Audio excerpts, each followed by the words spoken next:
Masak kue bagus begini kagak mau, kan begitu?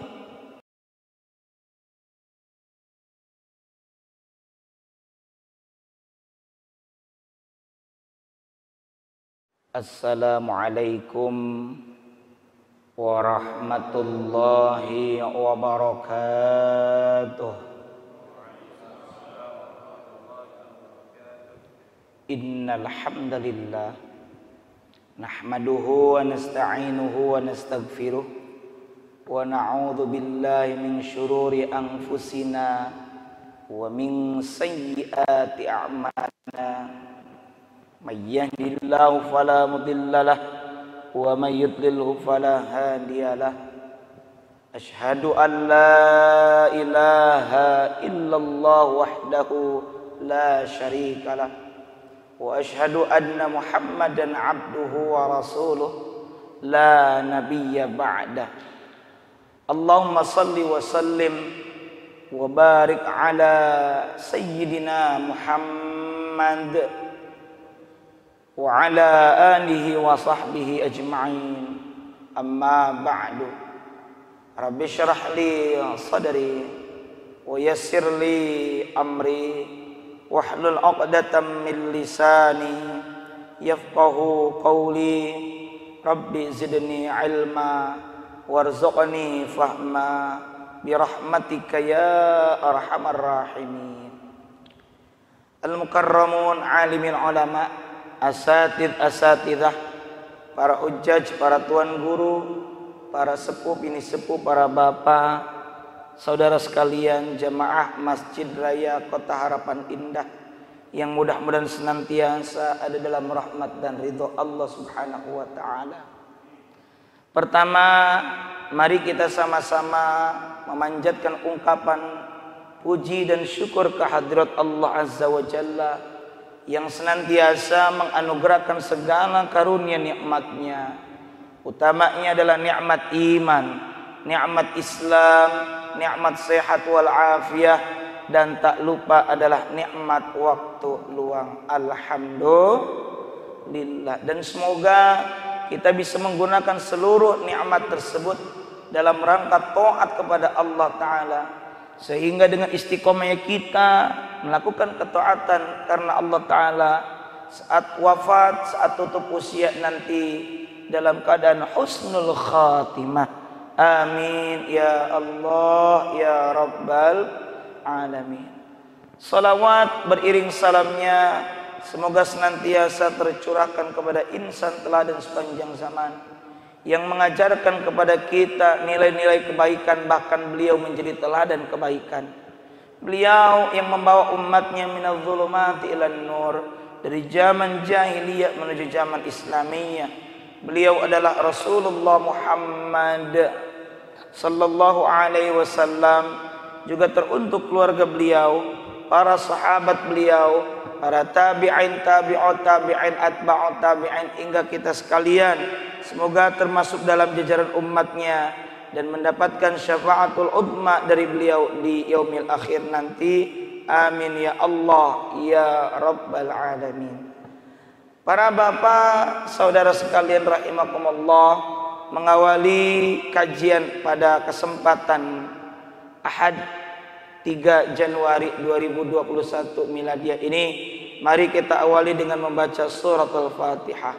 Semoga dengan keberkahan suratul Fatihah ini Allah mudahkan segala urusan kita, terutama hasil daripada kajian Ahad ini, hasil daripada thalabul ilmi ini, ilmu yang bermanfaat dan barokah, ilmu yang menambah keimanan kita kepada Allah Subhanahu wa taala.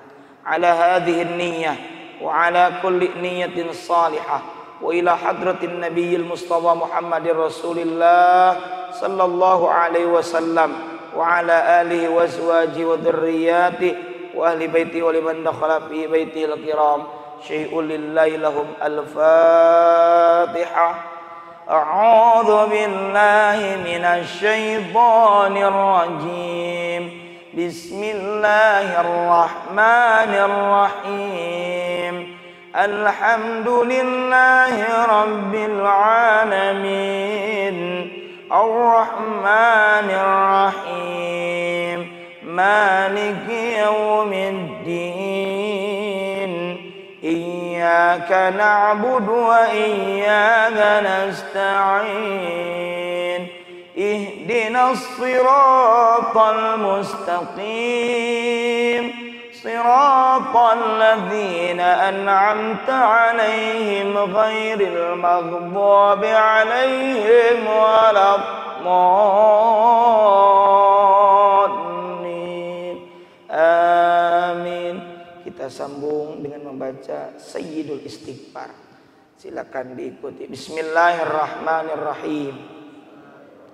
Allahumma anta rabbi la ilaha illa anta khalaqtani wa ana abduka wa ana ala ahdika wa wa'dika mastata'tu a'udzu bika min syarri ma sana'tu abu'u laka bi ni'matika alayya wa abu'u bi dhanbi faghfir li fa innahu la yaghfiru dzunuba illa anta.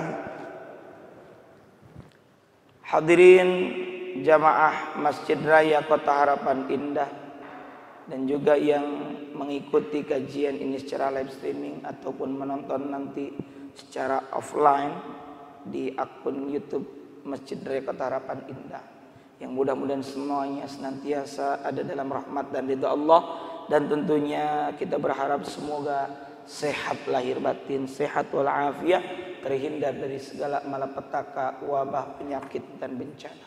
Amin ya Allah ya rabbal alamin. Para bapak jamaah sekalian rahimakumullah, bahasan pada pagi ini ada kaitannya dengan bahasan kita bulan lalu, yakni khauf dan roja. Bahwa kita ini dalam beribadah mesti ada 2+1. 2+1 ini khauf yang pertama, yang kedua adalah roja, dan plusnya adalah mahabbah, cinta.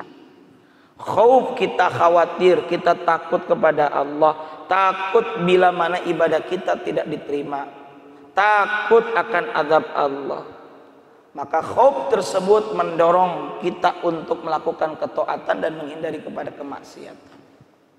Roja, kita memiliki harapan kepada Allah, baik harapan kita mendapatkan kebaikan-kebaikan, mengharapkan rahmat kasih sayang dari Allah, juga harapan agar Allah mengampuni dosa-dosa kita. Dan +1 adalah mahabbah, cinta kepada Allah. Bapak kenapa mau berjuang, istilah kita mati-matian untuk anak dan istri, bahkan siang jadi malam, malam jadi siang, kepala jadi kaki, kaki jadi kepala, istilahnya begitu. Itu karena ada cinta kepada anak dan istri contohnya. Maka kita kenapa mau berkorban pagi-pagi buta di saat orang lain mungkin masih enak tertidur lelap di rumahnya, dingin, baik cuaca di luar maupun di dalam kamar dengan AC, tapi kita mau berangkat dari rumah ke sini, bahkan rata-rata jauh. Karena ada yang dari klaster, dari Volia, dari sana, dari sini, ke masjid yang ada di ujung perbatasan menuju luar komplek. Apa? Karena ada mahabbah, cinta kepada Allah Subhanahu wa ta'ala. Iman itu ada cinta. Kalau tidak ada cinta, mungkin tidak akan iman. Maka iman dan cinta ini satu paket. Cintanya adalah kepada Allah Subhanahu wa ta'ala. Cuma kadang-kala Pak, kalau istilah cinta dalam terminologi anak muda itu sering dikaitkan dengan nafsu.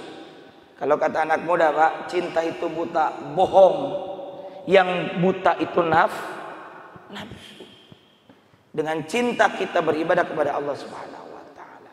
Nah, kita dalam beribadah harus menghadirkan rasa khasyah, rasa khauf kepada Allah Ta'ala, takut. Bagaimana kita menghadirkan rasa takut? Ini kita akan bahas, yang menjadi fokus kita bahasan pada kesempatan ini. Salah satu sahabat yang utama, yakni Sayyidina Ali bin Abi Thalib radhiyallahu ta'ala anhu wa karamallahu wajhah, beliau memberikan definisi takwa. Di antaranya adalah al-khaufu minal jalil. Khauf, yakni rasa takut daripada Allah al-jalil. Diksi, pemilihan kata terhadap term Allah, Imam Ali bin Abi Thalib menyebutkan al-jalil, yakni Allah yang agung. Sebab kita memiliki rasa takut kepada sesuatu, itu pasti sesuatu itu lebih dari kita. Dalam konteks ini adalah kita memiliki khauf kepada Allah yang agung. Dan di sini kenapa menggunakan kata agung? Sehingga muncul rasa takzim kita, pengagungan kita, penghormatan kita, dan pemuliaan kita kepada Allah. Dan dalam hal itu pula kita kemudian menghambakan diri, membaktikan diri, dan taat patuh sam'an wa ta'atan kepada Allah Subhanahu wa ta'ala. Karena memang tugas kita adalah menghamba. Bismillahirrahmanirrahim. Wa ma khalaqatul jinna wal insa illa liya'budun. Dan tidaklah aku, kata Allah, ciptakan jin dan manusia melainkan supaya beribadah kepadaku. Illa liya'budun ay illa liya'buduni, melainkan supaya mereka beribadah kepadaku. Jadi kita ini harus beribadah kepada Allah. Dalam hadis ada namanya hadis Jibril. Bahasan hadis Jibril ini di mana Jibril pernah datang kepada Rasulullah Muhammad sallallahu alaihi wasallam bertanya tentang 3 hal yang penting. Tanya apa itu iman, apa itu Islam, dan termasuk apa itu ihsan. Ketika ditanya apa itu ihsan, apa jawab Nabi? Anta budallah, bahwa Anda beribadah kepada Allah ka'annaka tarahu, seakan-akan, seolah-olah kamu melihat Allah. Tapi fa illam takun tarahu, maka jika kamu tidak bisa melihat Allah, fa innahu, maka sesungguhnya Allah yaroka, melihat. Nah, khauf ini sejalan juga dengan ihsan. Kita akan memiliki rasa takut pertama. Nah, ini menghadirkan rasa khauf, rasa takut kepada Allah adalah kita ini memiliki ihsan. Apa ihsan? Ya tadi, anta budallah ka'annahu fa inna anta budallah, bahwa Anda beribadah kepada Allah. Beribadah kepada Allah seakan-akan ka'annaka tarahu, Anda melihat Allah. Ilustrasi begini. Bapak diundang oleh salah seorang yang memiliki posisi penting di negeri ini. Katakanlah Bapak diundang oleh menteri misalnya. Datang ke kantornya. Di ruangannya belum ada siapa-siapa dan Bapak dipersilahkan menunggu. Kemudian datanglah menteri tersebut. Kira-kira kalau kita di hadapan orang kayak begitu yang memiliki posisi jabatan, meskipun dalam hal dunia tentu kita memiliki etika. Tidak mungkin sepertinya kita mengangkat kaki di atas kursi, apalagi di atas meja, ongkang-ongkang kaki, karena tidak etis. Walaupun orang tersebut, si menteri enggak datang atau belum datang, tentu kita ini merasa bahwa waduh ada CCTV. Maka kita pun akan berusaha tetap beretika. Sama halnya orang yang ihsan itu, kalau dia mampu melihat Allah dalam ibadahnya, dia akan sungguh-sungguh. Meskipun kita tidak bisa melihat kehadiran Allah, maka kita yakin Allah itu senantiasa melihat. Innallaha khabirum bima ta'malun. Sesungguhnya Allah itu maha mengetahui terhadap apa yang kalian kerjakan. Allah maha mengawasi, Allah maha memonitoring. Kalau kita takut ada CCTV, padahal belum tentu CCTV yang ada di kontrol panel, yang ada di ruangan panel itu dilihatin terus sama yang jaga, betul nggak? Bapak mungkin ada yang pernah kerja di kantor, lihat ruangan pemantau CCTV, nggak setiap waktu dipantau, betul nggak? Paling juga ketika dibutuhkan, karena ada orang kemalingan, ada orang kehilangan motor, baru datang. Pak, motor saya hilang, coba tolong dilihat di CCTV, baru dikontrol ke belakang menit sekian, jam sekian. Padahal begitu, tapi kita tetap, waduh ada CCTV, malu kalau ketahuan. Itu kaitannya dengan dunia. Maka begitu pula kita dalam kaitannya dengan Allah harus memiliki rasa khasyah, harus memiliki rasa ihsan, harus memiliki rasa, istilahnya itu adalah merasa diawasi oleh Allah Subhanahu wa ta'ala. Kira-kira kita ini sudah atau belum, silakan diintrospeksi diri. Maka pertama, bagaimana kita menghadirkan rasa takut kepada Allah? Poin pertama adalah harus ada ihsan. Yakni kita ini beribadah kepada Allah seakan-akan kita melihat Allah. Dan meskipun kita tidak bisa melihat Allah, maka ketahuilah Allah melihatmu, melihat kita semua. Dan sepaket dengan memiliki rasa senantiasa diawasi oleh Allah Subhanahu wa ta'ala. Yang kedua, para bapak jamaah sekalian rahimakumullah, bagaimana kita menghadirkan rasa takut kepada Allah Subhanahu wa ta'ala? Yang kedua adalah bahwa kita harus ingat sekaligus introspeksi diri bahwa kita ini lemah. Yang paling gampang, Pak, sekarang baru lewat setahun, berarti kira-kira mau setahun nih COVID. Nggak usah ucapin selamat ulang tahun, Pak, ya, terpanjang umur. Kita merasakan setahun yang telah berlalu 2020, kita ini merasa lemah, merasa tidak apa-apanya. Itu segitu dengan sesama makhluk, apalagi kita kepada Allah Subhanahu wa ta'ala. Maka kita ini harus mengingat betapa lemahnya kita di hadapan Allah Subhanahu wa ta'ala dan betapa maha perkasanya Allah.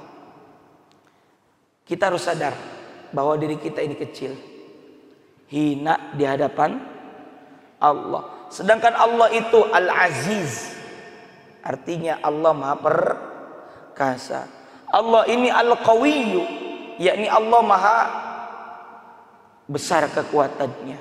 Allah Al-Matin, sama Allah maha perkasa, Allah maha kokoh. Lalu di dalam Al-Asmaul Husna itu ada Al-Khaliq, Allah maha pencipta. Berarti kita adalah zat yang diciptakan oleh Allah Subhanahu wa ta'ala. Ada lagi Al-Ghani, Allah itu maha kaya, Allah tidak butuh kepada hambanya. Lalu bagaimana ketika kita beribadah? Justru kita yang butuh kepada Allah Subhanahu wa ta'ala. Kita ma al-faqir, kita ma al-haqir. Al-faqir artinya butuh, al-haqir kita ini hina, tidak ada apa-apanya. Maka karena kita ini maklum bahwa betapa lemahnya diri kita, kita sebagai seorang hamba, sehingga ketika hamba yakni kita tertimpa keburukan, tidak ada yang bisa menghilangkan keburukan itu kecuali Allah Subhanahu wa ta'ala.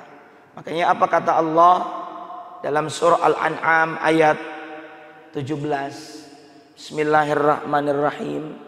Wa iyyamsaskallahu bidurrin fala kashifa lahu illahu. Maka jika Allah menimpakan suatu kemadaratan, suatu bahaya, suatu keburukan kepadamu, maka tidak ada yang bisa menghilangkannya selain Allah.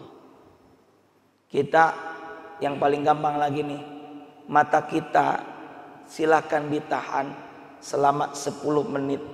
Kira-kira bisa tidak berkedip, melotot terus? Mungkin ada yang bisa, tapi itu pun butuh latihan. Mungkin ada yang bisa, tapi itu pun terbatas. Ini menunjukkan kita ini lemah.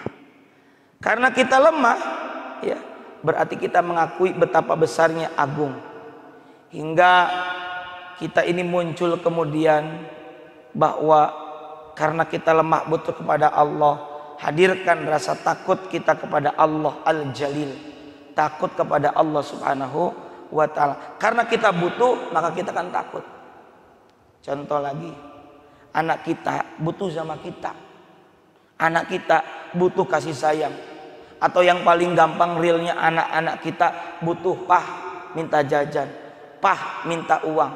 Berarti anak kita butuh kepada kita. Maka sudah semestinya, sewajarnya anak-anak kita memiliki rasa takut kepada kita sebagai orang tua. Maka begitupun kita harus mengingat betapa lemahnya kita, maka kita pun bisa menghadirkan rasa takut kepada Allah Subhanahu wa ta'ala. Takut sekaligus butuh. Itu yang kedua. Satu apa tadi? Ihsan. Dua, mengingat betapa kita ini dhaif, lemah, fakir, hakir, ya.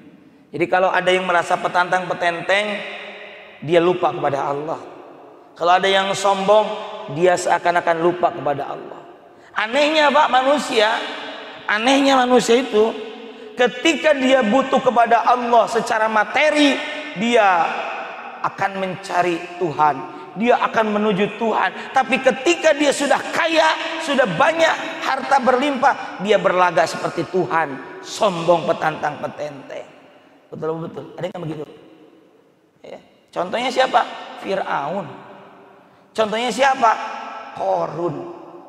Fir'aun merasa dirinya tidak pernah sakit, merasa dirinya memiliki segala-galanya, maka dia sampai berkata, ana rabbukumul a'la, aku adalah Tuhanmu yang maha tinggi.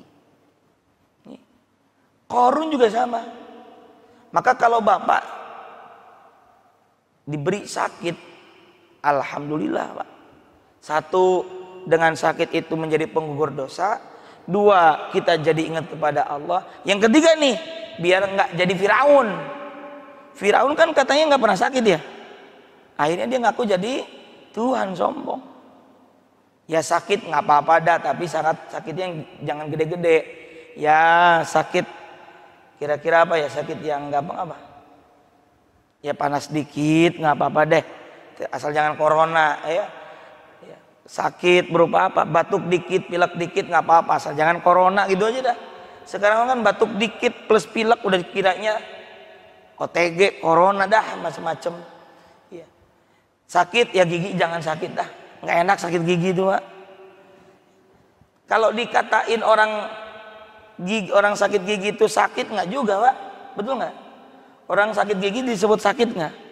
Badannya sehat, cuma sakit giginya saja. Nah, ini menunjukkan kalau kita sakit ini lemah, dan dengan memahami, memaklumi kita ini lemah, maka kita bisa menghadirkan rasa takut kita kepada Allah Subhanahu wa ta'ala. Yang ketiga, bagaimana kita ini memupuk, menghadirkan rasa takut kepada Allah? Maka ini yang paling penting adalah memupuk rasa cinta kita kepada Allah, menghadirkan rasa cinta, mahabbah kita kepada Allah Subhanahu wa ta'ala. Ini contoh manusia yang paling gampang, suami istri saling memiliki rasa cinta, maka pasti dengan itu akan timbul rasa takut. Takut kalau mengkhianati, takut kalau menjolimi, takut kalau membuat sakit orang yang dicintainya. Maka kalau kita memiliki rasa cinta kepada Allah, maka kita akan takut untuk mendurhakai Allah. Kalau ada orang yang melakukan durhaka, berarti bohong kalau dia cinta kepada Allah. Kalau ada orang yang melakukan maksiat dengan terang-terangan maupun tidak terang-terangan, bohong keimanannya. Bohong. Mestinya kalau dia cinta, dia akan jaga dengan sebaik-baiknya. Bapak cinta kepada istri, tentu cintanya karena Allah. Maka bapak akan berusaha menjaga cintanya, perasaannya dengan sebaik-baiknya. Tidak akan membuatnya cemburu, tidak akan membuatnya terhianati dan terjolimi. Begitu juga kita cinta kepada Allah, sehingga muncul rasa khauf, rasa khasyah kita kepada Allah Subhanahu wa ta'ala. Sehingga sejalan dengan takwa, imtithalu awamirillah wajtinabu nawahi, menjalankan segala perintah Allah dan menjauhi segala larangannya. Itu yang keberapa? Yang ketiga. Yang keempat, bagaimana menghadirkan rasa khauf atau juga rasa khasyah kita kepada Allah, yaitu dengan mengingat betapa besarnya murka Allah Subhanahu wa ta'ala. Yang paling gampang, Pak, syukur. Apa kata Allah dalam surah Ibrahim ayat 7? La in syakartum la azidannakum wa la in kafartum inna adzabi lasyadid. Jika kalian bersyukur kepada Allah atas anugerah yang Allah berikan, la azidannakum, ya, sungguh, ini janji Allah, la-nya la taukid, sungguh aku akan menambah nikmat untuk kalian. Itu janji Allah. Tapi wala in kafartum, dan jika kalian ingkar, tidak bersyukur, ya, tidak mau berterima kasih bahasa kitanya kepada Allah. Apa kata Allah? Inna adzabi lasyadid. Lagi-lagi huruf taukid dengan kata inna. Sesungguhnya siksaku amat pedih. Kalau kita bersyukur ditambah. Kalau kufur nikmat bukan diambil lagi, tapi kata Allah sesungguhnya siksaku amat pedih. Siksa, Pak. Ya. Kita harus ingat kepada siksa Allah.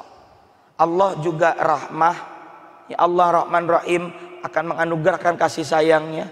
Tapi ingat, Allah juga memiliki azab, diantaranya bagi orang-orang yang kufur nikmat, bagi orang-orang yang tidak melakukan ketaatan kepada Allah Subhanahu wa ta'ala. Jadi kalau kita sudah diingatkan, ayo, kita ini betapa lemah, sudah diingatkan bahwa kita ini mestinya cinta kepada Allah. Kalau hal tersebut belum bisa menyadarkan kita untuk takut kepada Allah, maka cukup ingat satu hal. Apa?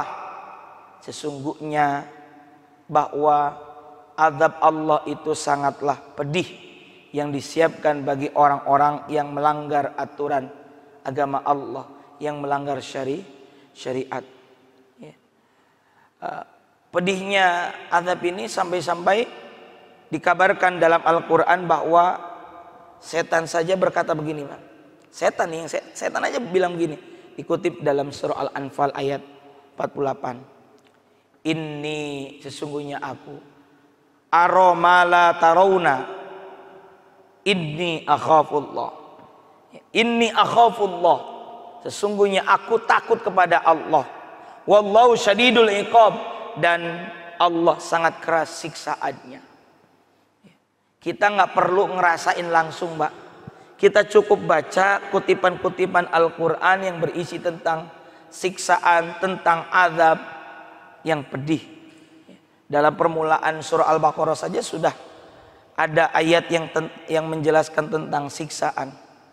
Wa minan nasi man yaqulu amanna billahi wa bil yawmil akhir wa ma hum bimu'minin yukhadi'una Allah alladziina amanu wa ma yakhda'una illa anfusahum yash'urun fi qulubihim maradun wa zadahumullahu marada. Terus fazadahumullahu marada wa lahum azab. Ada kata azab, azabun alim. Hati-hati Pak, bedakan antara alim dengan alim. Kalau alim kaitannya dengan Allah, wallahu alimun, dan Allah maha mengetahui, berarti Allah memiliki pengetahuan. Tapi kalau alim, azabun alim, berarti maknanya adalah siksa yang pedih, siksa yang menyakitkan. Maka sekali lagi, nggak perlu kita ini harus ngerasain dulu siksa neraka, nggak perlu dulu kita ini harus diazab seperti umat terdahulu, nggak perlu ya. Kita nggak perlu seperti umatnya Nabi Nuh yang harus ditenggelamkan dalam banjir bandang. Kita nggak perlu seperti umatnya Nabi Lut, yakni kaum Sadum, yang harus dihujani batu dan badai. Ya, kita cukup memahami ayat-ayat Al-Quran dan pesan-pesan dari As-Sunnah. Dulu itu Pak, ada namanya Ka'ab bin Malik. Di dalam kitab Riyadhus Shalihin Babu Taubah hadis nomor 9 itu ada hadis yang cukup panjang mengisahkan tentang pertaubatannya 3 sahabat, Ka'ab bin Malik, Murarah, dan Hilal bin Umayyah. 3 orang ini tidak ikut dalam perang Tabuk ya, dengan sengaja, lalu jujur kepada Nabi bahwa tidak ikut dalam perang Tabuk ya. Tapi Nabi memberikan sanksi moral. Padahal kita ini tidak ada siksa langsung, tidak ada siksa langsung. Adapun yang terjadi itu adalah efek dari buruk kita, perbuatan jelek kita. Jadi kita ini tidak seperti umat terdahulu diberikan siksa, tapi Allah memperkenankan, mempersilahkan kita ini, ayo taubat. Jangan nunggu dulu mendapatkan perbuatan buruk berupa teguran dari Allah Subhanahu wa Ta'ala. Dalam Al-Asmaul Husna itu ada as-sabur Pak. As-sabur itu kata Imam Ghazali diantara maknanya adalah Allah maha sabar dalam menunggu, menanti hamba-hambanya untuk bertaubat. Nah, umatnya Rasulullah tidak harus seperti dulu. Tapi Rasul pernah memberikan sanksi kepada 3 sahabat tadi, diantaranya Ka'ab bin Malik. Didiamkan, tidak ditanya, dikucilkan oleh Nabi dan oleh penduduk Madinah.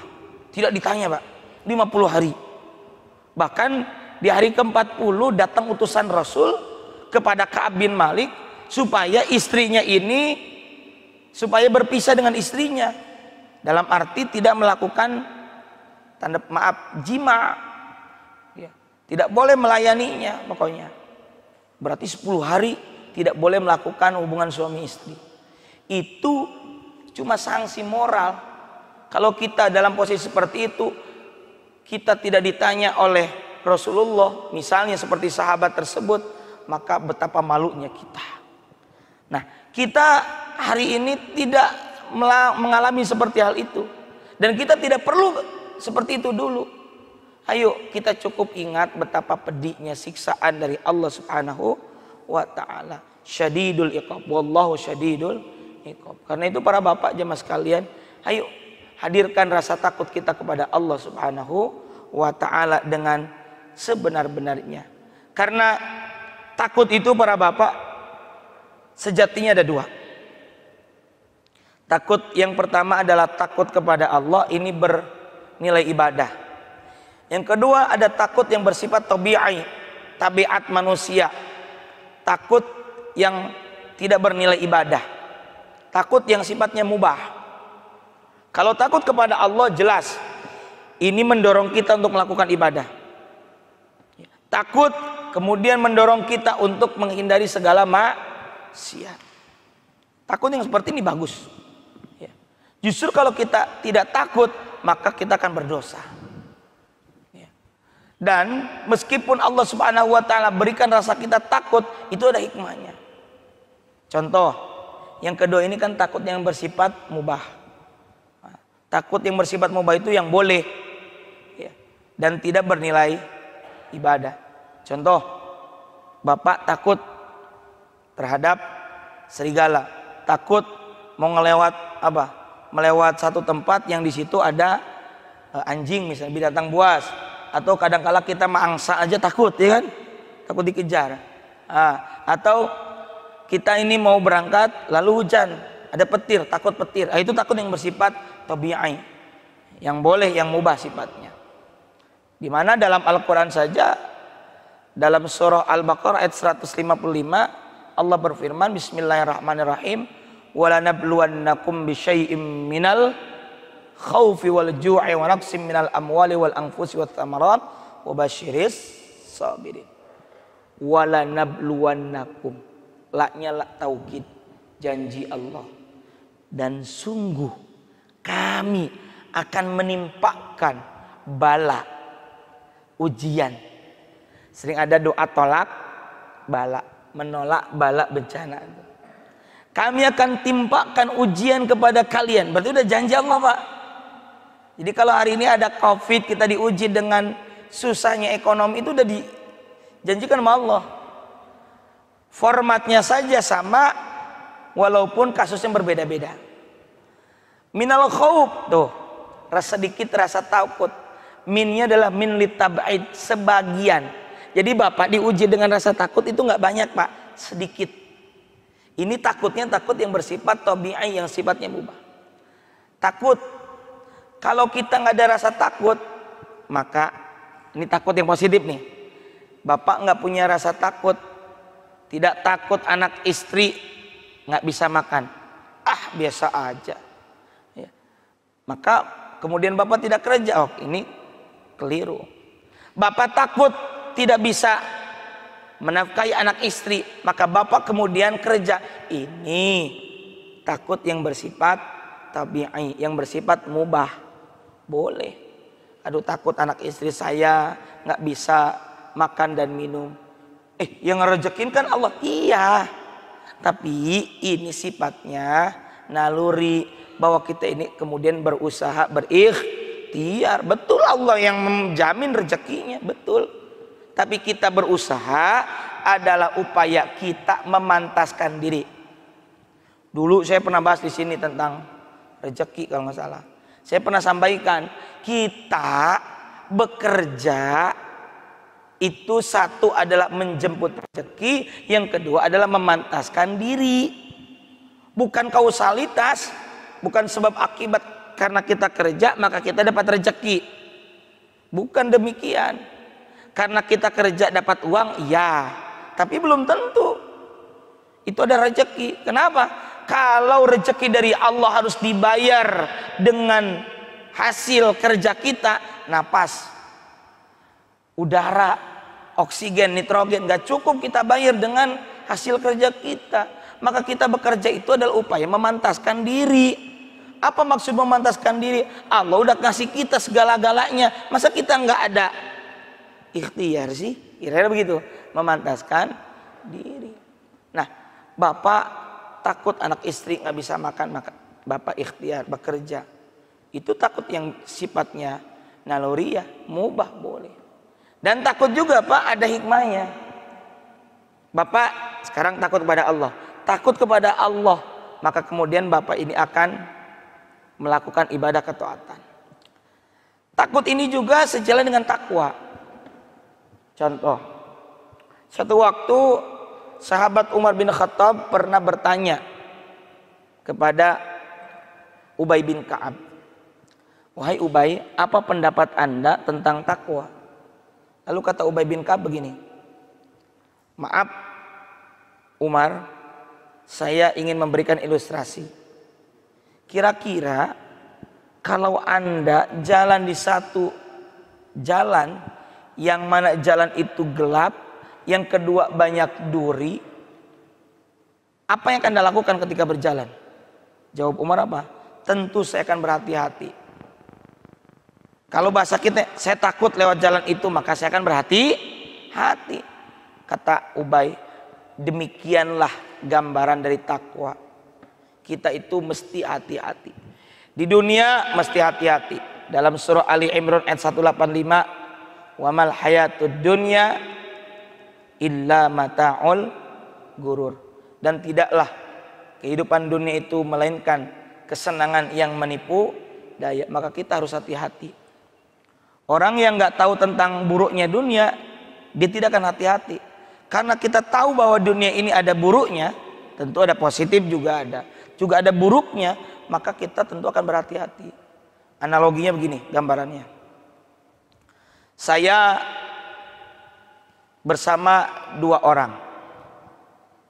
Ya, berarti bertiga. Saya bikin kue tar. Nah, yang menyaksikan saya bikin kue itu ada namanya Pak Ahmad. Pak Ahmad menyaksikan dalam proses pembuatan kue. Dalam adonan tersebut lalu saya taburkan racun. Tahu Pak Ahmad itu ada racun. Setelah selesai masuk oven, kemudian dilapisi dengan coklat sehingga menjadi black forest.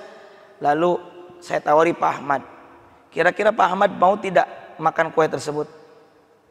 Mau tidak, Pak? Kalau Bapak posisi jadi Pak Ahmad, mau nggak? Mau nggak, Pak? Hah? Jawabannya tentu tidak. Kenapa? Karena ada racunnya, ada buruknya di situ. Walaupun dikemas dengan sedemikian indah. Lalu datang Pak Andi.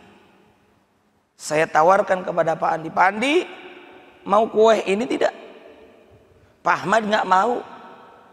Pak Andi yang datang, baru datang dan tidak menyaksikan, tidak tahu jeleknya, buruknya, dan membahayakannya kue itu, dia bilang, wah mau deh. Karena yang dia lihat apa? Rupa dari luarnya saja. Saya bilang, Pak Ahmad gak mau nih. Apa kata Pak Andi? Mungkin dia bilang, bodoh lu Pak Ahmad, masa kue bagus begini kagak mau, kan begitu. Kadang-kala kita ini tertipu oleh mata kita. Nah, dimakan oleh Pak Andi, kira-kira keracunan nggak?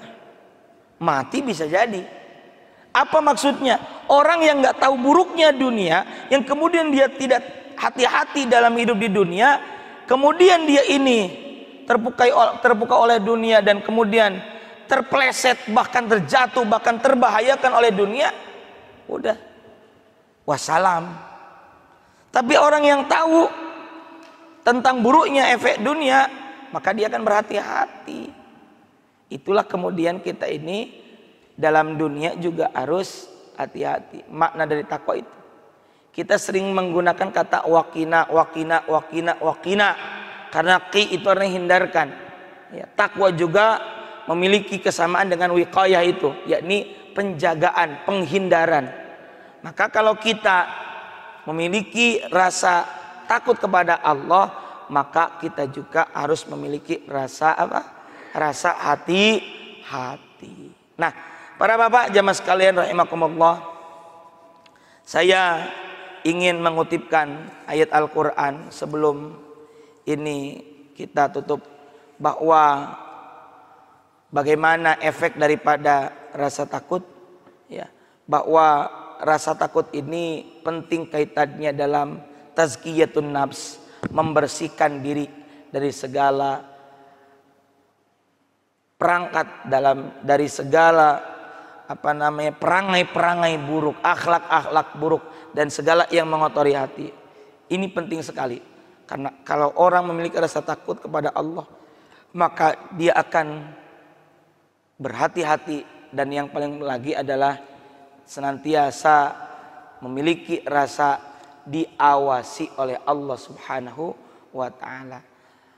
Mari kita sama-sama menyimak surah Ar-Rahman ayat 46 sampai 48. Bismillahirrahmanirrahim. Waliman khafa maqama rabbih jannatan.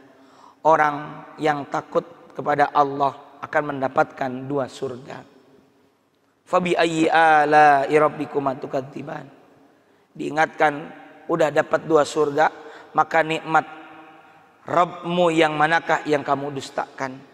Zawata afnan, kedua surga itu mempunyai pohon-pohonan dan buah-buahan.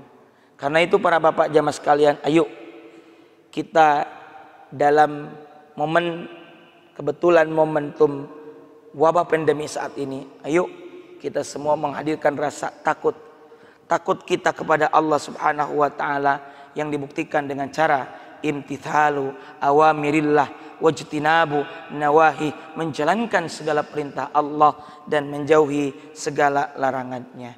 Semoga Allah Subhanahu wa taala senantiasa memberikan taufik, hidayah, inayah kepada kita untuk senantiasa memiliki rasa takut kepadanya, yang kemudian mendorong melakukan ketaatan kepadanya dan menghindari segala bentuk maksiat dan segala bentuk yang dilarang oleh Allah Subhanahu wa taala. Amin ya Allah ya rabbal alamin. Sampai sini ada pertanyaan, Mbah? Kalau tidak ada, mari kita tutup dengan doa. Astaghfirullahaladzim, astaghfirullahaladzim, astaghfirullahaladzim. Ya Maulana ya Ma'bud ya Karim, ya Allah ya Mujibas Sa'ilin. Amin ya Allah ya rabbal alamin. Bismillahirrahmanirrahim. Alhamdulillahi rabbil alamin. Hamdan na'imin, hamdan syakirin, hamdan yuwafi ni'amahu yukafi mazidah. Ya Rabbana lakal hamdu wa lakal syukur kama yanbaghi li jalali wajhikal karim wa li 'azimi sultanik. Allahumma salli ala nuril anwar wa sirril asrar wa tiryakil aghyar wa miftahi babil yasar sayyidina wa maulana Muhammadinil Mukhtar wa alihil athhar wa ashabil akhyar adada ni'amillahi wa ifdalih. Allahumma ighfir lana dhunubana wa liwalidina warhamhum kama rabbawna shighara wa li jami'al muslimin wal muslimat wal mu'minin wal mu'minat al-ahya'i minhum wal amwat innaka sami'un qaribun mujibud da'awat wa ya qadiyal hajat. Allahumma a'inna ala dzikrika wa syukrika wa husni ibadatik. Allahumma iftah lana abwabal khair wa abwabal barakah wa abwaban ni'mah wa abwabas sihhah wa abwabas salamah wa abwabal jannah wa abwabal maghfirah. Allahumma inna nas'aluka ridhaka wal jannah wa na'udzubika min sakhatika wan nar. Allahumma inna nas'aluka husnal khatimah wa na'udzubika min su'il khatimah. Allahumma asli ahwalal muslimina fi kulli makan. Allahumma asli ahwalal muslimina fi buldanina hadha Indonesia wa fi buldanil muslimina 'ammah innaka 'ala kulli syai'in qadir. Allahumma ij'al hadha jam'ana jam'an marhuma wa tafarruqana min ba'dihi tafarruqan ma'suma. Allahumma rabbana anfa'na bima 'allamtana, rabbi 'allimna alladhi yanfa'una, rabbi faqihna wa faqih ahlana wa qarabatin lana fi dinina ma ahli al-qubri untha wa dhakar wa hasbunallah wa ni'mal wakil wa la hawla wa la quwwata illa billahil aliyyil azim. Wa sallallahu ala sayyidina Muhammad wa ala alihi wa sahbihi wasallam. Subhana rabbika rabbil izzati amma yasifun wa salamun alal mursalin walhamdulillahi rabbil alamin. Mohon maaf atas segala kekhilafan, kekurangan dan kealpaan. Yang benar mutlak dari Allah dan yang salah tentu dari kekhilafan al-fakir. Subhanakallahumma wa bihamdika asyhadu an la ilaha illa anta astaghfiruka wa atubu ilaik. Wallahul muwaffiq ila aqwamit thariq. Wassalamualaikum warahmatullahi wabarakatuh.